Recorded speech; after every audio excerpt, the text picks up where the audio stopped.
Hello mga ka-sexy ma'am, gagawa po tayo ngayon ng version ko ng $1,000,000 spaghetti. Yes, hindi po millionaire yung sexy ma'am nyo, pero kayang-kaya natin gumawa ng $1,000,000 spaghetti. Tataka siguro kayo mag $1,000,000 spaghetti, no? Well, panoorin niyo kung bakit siya tinawag ng $1,000,000 spaghetti. Super yummy na ito mga ka-sexy ma'am.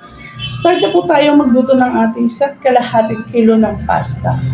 Ayan, syempre magpapakulo lang tayo ng tubig. Tapos pag gumulo ng tubig, lagyan na natin yung pasta. Or basahin na lang po yung packaging para sure gano'n kung anong ginagawa natin. Tapos next, gawa po tayo ng white sauce. Itong pack ng ganito kalaki ng gatas na to. Siguro katumbas niya yung 3 lata ng evap. Tatlong lata to sigurado. Tapos maglagyan rin po tayo ng 3 pack ng Nestle cream. Sabi ng mama ko, Nestle cream. Nestle, kung paano banggitin, okay lang mga ka-sexy ma'am. Heavy cream, all-purpose cream po yan. Tapos maglagay rin po tayo ng napakaraming cheese. Yes po, napakaraming cheese. The usual carbonara po yung sauce na ginagawa natin, white sauce natin. Kung familiar po kayo sa carbonara. Ganito rin ba kayo gumawa ng carbonara? Siyempre makaklaim tayo, baka hindi naman kayo ganito gumawa ng sauce ng carbonara. Ganito po kasi ako gumawa ng sauce ng carbonara. Ayan. Ang kaibahan lang po mga ka-sexy ma'am, wala tayong ginisang bawang or naglagay tayo ng kung anik-anik na karne. Tapos yan, maglagay rin po tayo ng asin. Depende po sa panlasa natin. Yes po, depende po sa panlasa natin. Hindi yun sa panlasa ng kapitbahay. Tapos maglagay rin po tayo ng konting condensed milk para may a little bit of sweetness here, di ba? Parang yung puro alat lang. May konting tamis din naman itong ginagawa natin. Tapos halo-halo lang hanggang sa maging ganito po yung tsura niya mga ka-sexy ma'am mo. Ayan, di ba malapot? Kasi lapot ng dugo. Hi, lad. Tapos ilagay na po natin yung pasta. Yes po, kinamay natin. Walang masama magkamay ha. As long na kamay mo yan at malinis yan. Ang masama kung gamitin mo pa yung kamay ng kapitbahay mo, baka pinagkakamot yan pa yan ng kung anik-anik, di ba? Basta magugis lang po tayo ng kamay mga ka-sexy ma'am every time na gagamitin po natin siya para hindi po mapanis. Tapos gawa po na tayo ng red sauce. Na the usual spaghetti lang po to kasi hindi po natin gagawin sobrang sauce. Parang lang. Basta panood na lang kayo mga ka-sexy ma'am kung gano'n lang yung sentence. Gano'n lang siya kalapon. Lagi kung di ba banggit yung na yung salita na yun. Ayan, nag-isa po tayo ng bawang sibuyas mga ka-sexy ma'am. Tapos ine-next na po natin yung giniling na karne. Ayan, siguraduhin lang po natin na magigisa siya ng maayos at lalabas po yung aroma niya. Kasi, syempre, useless, di ba? Pag yun natin nagisa.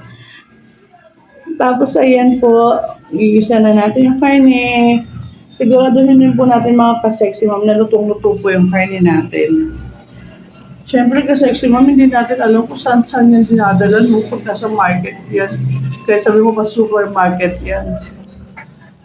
Basta for safety, kailangan lutong-luto natin yung karne na yan. Mapaginilang pa yan o buo-buo pa yan. Tapos yan mga ka-sexy ma'am, maglagay po tayo ng asin. Depende po sa panlasa natin at hindi po depende sa kapitbahay. Ito sa panlasa niyo ka-sexy ma'am. Lagi niyo sa alang-alang yung panlasa niyo at panlasa ng mga mahal niyo, hindi yung sabi ng mga marites yung kapitbahay. Tapos maglagay rin po tayo ng biniling na kaibigan mo ayaw umamin. Amoy na amoy naman, paminta. Pero sa saya nila kasama, diba? Tapos maglagay po tayo ng pork cubes. Yes, mga ka-sexy ma'am. Siyempre, lagi natin lagyan ng pampalasa yan. Siyempre, para sigurado na tayo masarap, di ba? Alam mo naman yung mga, pintasan pa tayo Di ba? At least, sigurado na tayong masarap yung niluluto natin, mga ka-sexy. Tapos, naglagay din po tayo dito ng mushroom. Yes. Yun nasa lata ng mga ka-sexy ma'am. Kasi, alam mo, maghanap ka pa sa bukid yan, mga ka-sexy ma'am, ha? Sa kabundukan. Pero kung meron naman kayo sigurong mushroom din sa kabundukan, nasa bukid po kayo, di yun ang lagay nyo. Basta kung mushroom. Or sa Tagalog kabote, wala tayong problema dyan. Basta edible po yan at hindi nakakalason. Ayan. Tapos pag naluto na, diba, lutong-luto na yung kainin natin, yung mushrooms. Lagay na natin ito. Filipino style spaghetti. Filipino style po ginamit ko since Filipino po ako. Pero kung Amerikano ka o Spanish, maghanap ka ng Spanish style spaghetti. Depende po sa panlasa yan. Mas bet ko po kasi itong Filipino style. Mas bet ko talaga yung mga Pilipina. Iba, masarap kasi. Ay, hindi pala yung lasa pa lang ng Filipino sa spaghetti. You know. Nakikirid away kasi ako. Ano ba yan? Masyami lang talaga yung mga Pilipino. Kala ko nakatikim ng ibang lahi, no? Tapos again, assemble na po tayo mga ka-sexy mom. Yung kaninang minix natin na pasta with white sauce, ano na natin, first layer natin. Di ba, pamilya ko kayo, parang lasagna style lang to ka-sexy mom. Pero, hindi. Di ba? Tapos ilagay na po natin yung red meat sauce na ginawa natin a while ago. Kailangan lahat malagyan ng side. Para wala tayong kinikilingan. Both side. Walang kinikilingan. Tapos maglagay na po tayo ng lahat ng cheese. Maraming cheese. Ito po kasi yung secret niya. Kaya nagpapayami sa kanya. May nakita ko na nilalagyan pa to ng sour cream eh. Kasi hindi ko alam yung sour cream. Ano ba lasa nun? Kaya parang natakot akong ilagay. Baka hindi pumasa sa panlasa ng mga pamilya ko eh. Ayan, kasi ano po yan, mozzarella. Yan, naglagay. Yummy rin to mozzarella cheese na to. Kaso kinda expensive. Like sa mga Eden na ginagamit ko.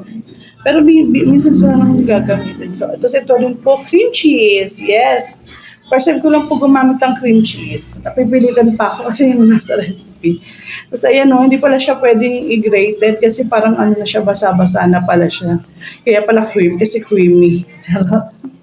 Tapos yan, isara na po natin po siya sa oven, 190 degree Fahrenheit for 1 hour. Tapos yan na po, pagkatapos ng 1 hour, yan na po ang ating result. Diba, tsura pa lang, super yum na.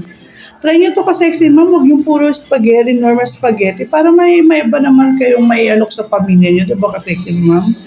Thanks for watching. Till my next vlog. Bye-bye! Share nyo naman po itong video. Tsaka pakipollow naman. Napuporday na yung sexy mom nyo. Wala pang income. Charot!